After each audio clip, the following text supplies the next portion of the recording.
Niteka n'umunezero ntangereye vyo gusubira kubana namwe banywanyi bacu mubana natwe mu makuru n'ibiganiro vya misi yose dushikiriza kuri nombonesha kure yacu kandi yanyu Muhuza TV.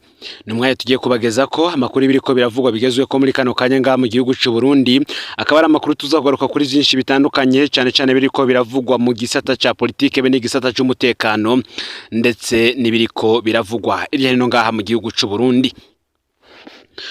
Inkuru yiturika ry'abisasi ndetse n'amabombe mwikambi y'abase hariya ibujumbura ni inkuru ikomeje kuvugwa hirya no hino kw'isi. Ibimenyesha makuru bitandukanye mpuzamakungu, BBC, ibimenyesha makuru vy'abongereza ndetse n'ivy'abanyamerika nka New York Times ndetse n'ibindi bitandukanye vyanditse kuri iyo nkuru, binatuma bamwe mu bategetsi b'igihugu c'u Burundi bava mu gacerere bagira ico batangaje.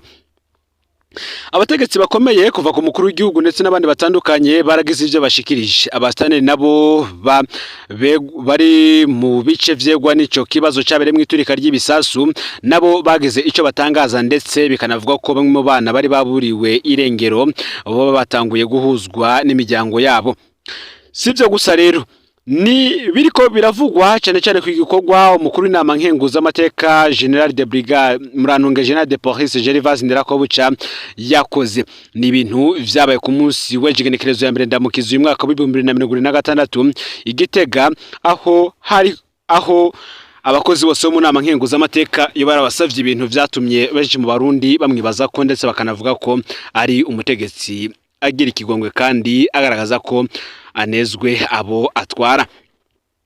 Gervais Ndirakobuca kuko yarakoze ikintu gikomeye cyane nkuko raporo zimaze kubigaragaza, hakaba ari raporo ivuga ko abayitanywe n'iryo sanganya ari abantu 13 ariko atamusoda arimwo, kuko 13 nibo bamaze gutangazwa ko bapfuye mu gihe abandi 57 harimo n'abasirikare 3 bakomeretse. Ivyo ni vyashikirijwe n'umuvugizi w'igisirikare cy'u Burundi Gaspard Baratuza mu kiganiro kubamenyesha makuru yashize ahabona kwigenekerezo ya mbere ndamukiza uyu mwaka kubijanye n'ibiturika byari vyaraye vyumvikanye mu gisagara ca Bujumbura. Aha rero yari yabandanije anashikiriza ko umuriro wahitanye n'amazu, imiduga n'ibindi bikoresho vya gisirikare atavuze igitigiri. Umuriro wadutse nk'igihe cy'isaha imwe y'ijoro ku munsi w'igenekerezo ya 31 Ntwarante uyu mwaka w'2026. Kawaradutse kubiko bw'ibigwanisho bw'ikambi iri ku Musaga. Na rero ivyo vyashitse Baratuza amenyesha ko igisirikare cyagumanye ubushobozi bwo gukingira bene igihugu nkuko bisanzwe. Cyo gisirikare nyene kirango kirahoza ababuze kikanahamagara abantu ko aho hose babona ibigwanisho vyaguye bo bimenyesha igisirikare. Gervais Ndirakobuca rero inyuma yo kumenya ivyabaye niwe mutegetsi wenyene mu nzego nkuru za leta no kuvuga za politike yoba yarasavye ko habaho umunota umwe wo kwibuka abaguye muri iryo sanganya. Uwo akaba ari umunota w'agacerere wabayeho wo kwibuka abatanywe n'iryo sanganya. Fyenda subscribe canke sabone nibutarafyinda ko kugira ngo tuje turabana umunsi ku munsi. Gervais Ndirakobuca umukuru w'inama nkenguza amateka yasavye umunota umwe w'agacerere wo kwibuka abatanywe n'isanganya ry'ibisasu. Izo zabaye ku munsi w'ejigenekerezo ya mbere ndamukiza umwaka wa 2026 Igitega, aho ubu uramutswe inama nkenguza amateka imbere yo gutanguza isasa risanzwe ryo muri ndamukiza yabanje gusaba abakoraniye ngaho bose barimo abakenguza amateka, abakozi bo mu nama nkenguza amateka, umusene wa komine Gitega ndetse n'abandi guhaguruka bafata umunota umwe w'agacerere. Uwo munota wari kwibuka abari baraye bahitanywe n'isanganya ry'ibisasu ryabereye mu kigo cya gisirikare kwigenekerezo ya 31 Ntwarante uyu mwaka wa 2026. Mu butumwa bwiwe Gervais Ndirakobuca mukuru w'inama nkenguza amateka yihanganishije ababuze ababo, abakomeretse nabo ivyabo vyononekaye. Yongera kandi asaba Abarundi gufashanya gutangaza abana batanye n'ababo bivuye kuri iryo sanganya. Gushika uyu mwanya rero amakuru ava muri komine Mugere akemeza ko abana 42 bari bazimiranye n'abavyeyi bamaze gusubizwa imiryango. Abagera ku 8 nabo baramaze kumenyekana nkuko Adelaide Hatangayo muramutswa komine Mugere yabishikirije muri ico gihe. Ibi rero Gervais Ndirakobuca yakoze vyo gufata umunota umwe w'agacerere bakibuka abatanywe n'iryo sanganya. Ni ibintu vyatumye benshi bavuga ko uyu gose ari indongozi nyayo kandi kwiriye abene gihugu. Akavuga ko kugaragaza vyonyene ko yitwararitse ikibazo c'abene gihugu batanywe n'isanganya ry'iturika vy'ibisasu bigaragaza ikintu gikomeye cyane haba mabanga ajejwe ndetse n'ingene gutunganiza abene gihugu ndetse no kumva ayo bagowe avyumvira hafi. Nkuko bivugwa na General de Brigade Gaspard Baratuza avuga ko isanganya ikomeye y'umuyaga nkuba mu bubiko bw'ibigwanisho vy'ingabo ariyo ntandaro ya vyose, aho ku munsi wa kabiri w'indwi ariho haraye uruhagarara mu gisagara ca Bujumbura. Abantu indwi, babiri bari mw'iborero rikuru rya Mpimba nibo bamaze kumenyekana ko bapfuye mu batimwe n'ibisasu vyariko biraturika biva mu bubiko bw'ibikoresho vya gisirikare, abo akaba ari abo mw'iborero rikuru rya Mpimba buri mwikambi iri ku Musaga. Urutonde rw'abapfuye narwo rukaba ruriko ruriyongera umunsi ku munsi. Nkuko bisanzwe bimenyerewe rero, imvugo ya mbere leta yamikoresha niyo kuremesha abanyagihugu mu kubabwira ko botekana ko ibintu biriko biraja mu buryo, ko ataco tuma bagira ubwoba, ariko ico leta itababwira ni icateye umuriro wariyadukije canke habaye ubuzembe bw'abantu. Burya ibigwanisho bimwe vyari muri iyo kambi vy'ukuri vyategezwe kuba mw'ico kibanza canke vyari kubikwa ahandi hantu hategereye abanyagihugu. Hoho ni gute kambi gisoda uyishira mu banyagihugu nkuko ku buryo utiyumvira ko hamwe isanganya iri hanze ishika ko ibigwanisho biraho vyogira ingaruka. Burya murazi uruhombo rw'amahera ibi bigwanisho vyatwaye uko rungana. Leta ngiki kibazo niyo gifata mirenegwe yo kora amatohoza yimbitse, kuko ivyashitse bishobora gushika no mu zindi kambi za gisirikare. Ubwo rero ngo sinzi uko Burundi buzobaho atabigwanisha bikomeye vyo kwirinda umwansi bufise, kuko ngabansi b'u Burundi bo ntibicaye bagoma bareretse amaso nkuko abasesanguzi mu vya politike babivuga.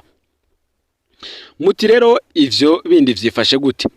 Iri sanganya ryabereye Bujumbura mu biko bw'ibigwanisho bugasha mbere bigahitana n'ubuzima bw'abantu, abandi bagakomereka n'ibintu bitari bike.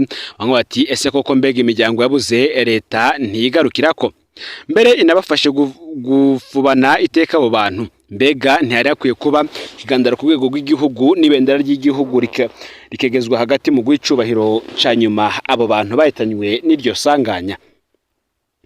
Ivyabaye ku Musaga mu mwaka w'2011 vyarabaye mu muji wa Dar es Salaam ahitwa Gongo la Mboto. Ibigwanisho ariputse mwikambi ya gisirikare, ububiko bwose burasha, kandi ho kubera bwari bunini cyane ijoro ryose bwarinze buca bikiripuka. Vyahitanye abantu barenga 250, amazu menshi arasambugwa navyo.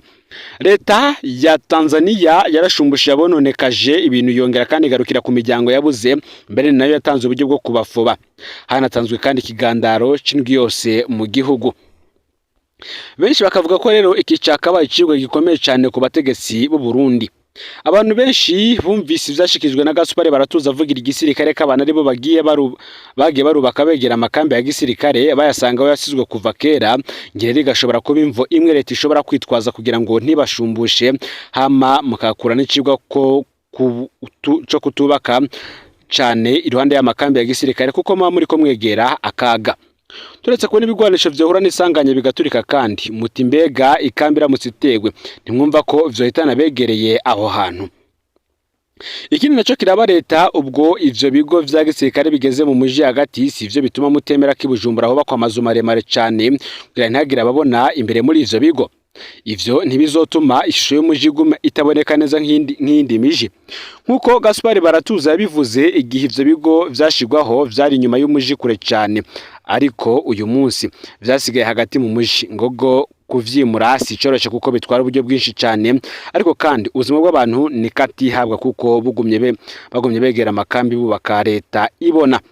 Kwimura bene gihugu nivyo bigoye cyane gusumba kwimura ivyo bigo. Ngo leta rero akwiriye kuraba ibikenewe ikabikora mu maguru masha. Ububiko bw'ibigwanisho nabwo kubana n'abanyagihugu si ikintu coroshe, nkuko benshi mu bazi vya politike, bazi vy'intambara ndetse n'abasesanguzi mu vy'igisirikare bahanura leta y'u Burundi kwitwara muri ibi bihe, ndetse bakanavuga ko iri sanganya ryabaye ry'umuriro ryoba isomo canke se icigwa gikomeye ku bategetsi b'u Burundi, kugira ngo barabe ko no mu minsi iza ivyo bintu bitazobaho mu gihugu.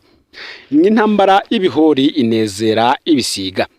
Ukutumvikana kurangwa hagati y'Abayahudi n'Abarabu gufise inkomoko ya kure cyane kuva igihe case wabo Aburahamu. Nkuko amateka ari mu bitabo vyeranda bivuga, Aburahamu yari afise umukenyezi mukuru witwa Sara. Bivuye ku kuntu yatevye kuronka uruvyaro, Sara yagiriye inama umugabo wiwe Aburahamu yo kwabira inshoreke yiwe yitwa Hagari. iyo nshoreke Sara yari yayihawe n'umwami Farawo wa Egiputa kuko abami baho bose bitwa abafarawo. Ico gihe umwami yashaka kumugira umukenyezi we ku nguvu. Sara kanka kuko yari asanzwe afise umugabo nubwo Aburahamu yari yahakanye ko Sara atari umukenyezi we kubwo kurokora ubuzima bwiwe. Ico gihe Aburahamu yari yarajanye na Sara muri Egiputa gusumirayo kuko cari igihugu cari gikomeye mu vy'urudandazwa. Uwo mwami waho yari yarashizeho itegeko ry'uko umukenyezi wese watwaye n'abasirikare baho bazobona ari mwiza ko bazoca bamumushira. Basanze afise umugabo, uwo mugabo baca bamwica kugira ntaze ateza ingorane. Mu guhakana ko Sara atari umukenyezi wiwe ahubwo ari mushiki we, Aburahamu yabikoze mu kwikingira kugira ntibamwice. Nkuko amategeko abivuga, Sara amaze gushikanwa imbere y'umwami, umwami yaragerageje kumukora ko biranka kuko Imana yacu ituma amaboko yiwe aba maremare cyane. Sara yabwiye umwami ko Imana ariyo iriko iramushigikira, iriko iramukingira kandi atamurekuye ngo agenda ashobora guhura n'ingorane zikomeye. Ico gihe umwami vyaramuteye ubwoba cyane ku buryo yaciye afata ingingo yo kubarekura, yongera kandi arabatekerera ibintu vyinshi rwose. Abayingabo n'inshoreke zibaherekeza. Muri izo nshoreke rero harimwo uwitwa Hagari, bisobanuye uwavuye kure. Inkuru zikavuga ko Hagari amaze kwibaruka habaye icoka kibi hagati y'abo bakenyezi babiri ba Aburahamu, bituma Imana imuha itegeko ryo kubatandukanya. Ari Aburahamu yatwara Hagari n'umwana mu bugaragwa bwo hagati hatagira igiti canke n'ima ry'amazi. Imana imaze gutegeka Aburahamu kubasigaho, yarabasabiye igisabisho ku Mana. Igihe Hagari yari kariruka hirya no hino arondera amazi kuko umwana yagira yicwe n'inyota, kubitangaza iruhande yaho umwana yari aryamye hariburutse imbizi y'amazi akiriho gushika uwo munsi yiswe iriba rya Zamuzamu. Ivyo vyatumye rero abantu baza kuhaba. Hagari hamwe n'iryo riba bakamuha ibifungurwa naho akabaha amazi. Ku bwa kahise k'ijambo ry'Imana, Hagari yibarutse imfura ya Aburahamu yitwa Ishimayeli. Sara nawe ahava araronka umwana yabaye wa kabiri wa Aburahamu yitwa Isaki canke se Isiyaka. Kuri Ishimayeli hakomotse imiryango 12 y'Abarabu gushika uwo munsi ari igaba ikaganza akarere ko mu burasirazuba bwo hagati no mu kigobe c'Abarabu. Nayo Isaki hakomoka Yakobo canke se Yakubu, ari we yavyaye imiryango 12 y'Abayahudi bakunze kwitwa Abanyayisiraheli mu bitabo vyeranda. Izina Israeli ntabwo ari ry'igihugu ahubwo ni izina rindi rya Yakobo, yitwa Israeli. Kwitwa bene Israeli rero ni nko kwitwa bene Yakobo. Umunsi Abayahudi nk'ibisanire bikomoka kuri Yakobo bahaye izina igihugu cabo irya sekuruza wabo Yakobo ari we Israeli. Kwa mateka y'ijambo ry'Imana, yaba Ishimayeli yaba Isake canke Yakobo bose barabaye intumwa z'Imana n'abavugishwa bayo ku miryango yabo. Urwanko rwadutse mu miryango y'ababakomotseho nirwo rwarandagase gushika uwo munsi.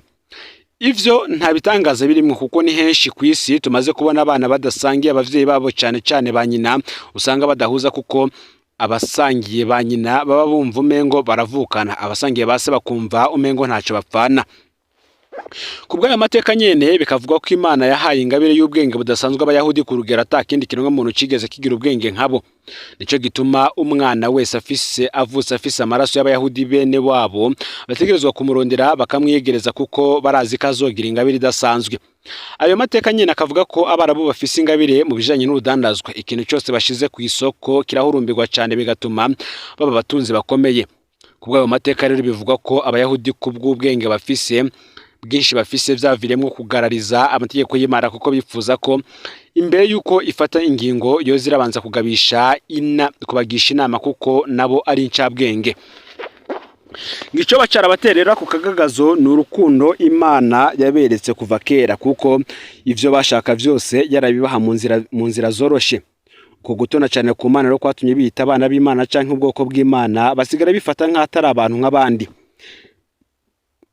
Bamwe muri bo kuva kera gushika umunsi bariyita abamana.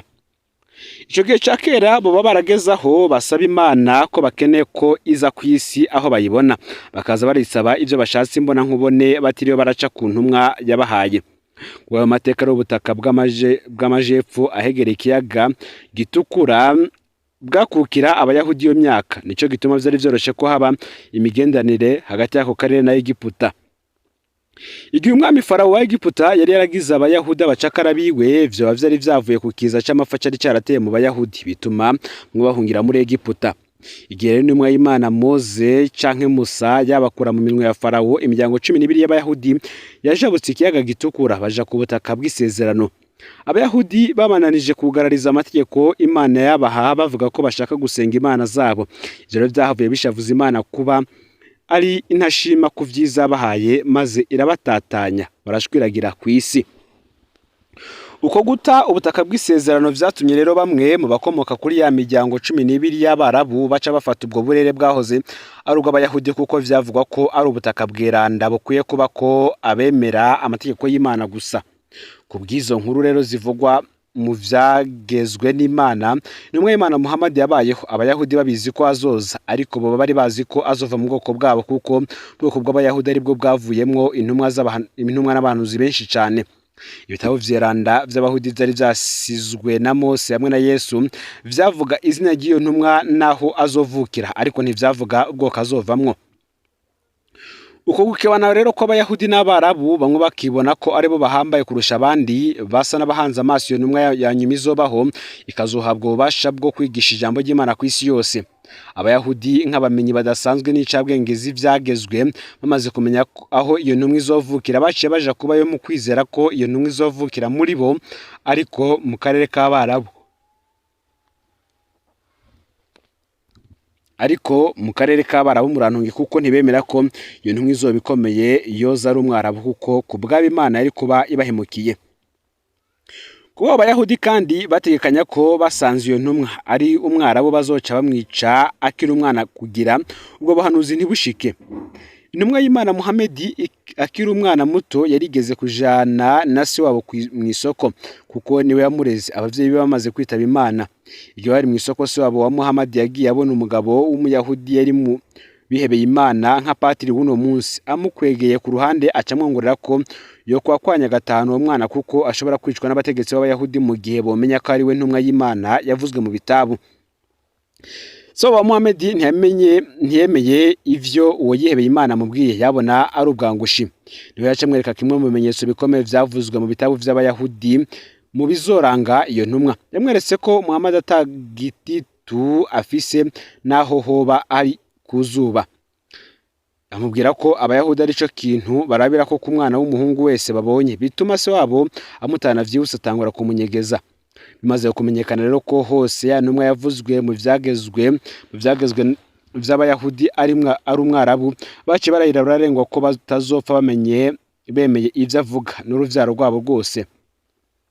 Rero zaciye bituma rero Abayahudi basubiramwo kwandika gushasha ibitabo vyari vyarasizwe n'intumwa zabo, kugira ngo bazimanganye ahantu hose havugwamwo umuzo w'iyo ntumwa n'ibijanye nayo, kuko ku bwabo ntivyari bikwiye ko umwarabu avugwa mu bitabu vyabo. Ku bw'ayo makuru rero y'ivyo vyagezwe, Imana imaze guha ubutumwa Muhammad yaramubwiye ko akwiye kwirinda cane Abayahudi, kuko batazokwigera bamwemera canke ngo bemere ivyo avuga. N'ibindi vyinshi birabana n'iyi nkuru tukazobigaruka ko mu yandi makuru yacu akurikira. Ufyonde subscribe canke sabone niba utarafyonda ko kugira ngo tuje ucikanwa nayo dushikiriza. Umuhuza TV, Imana iba hezagire.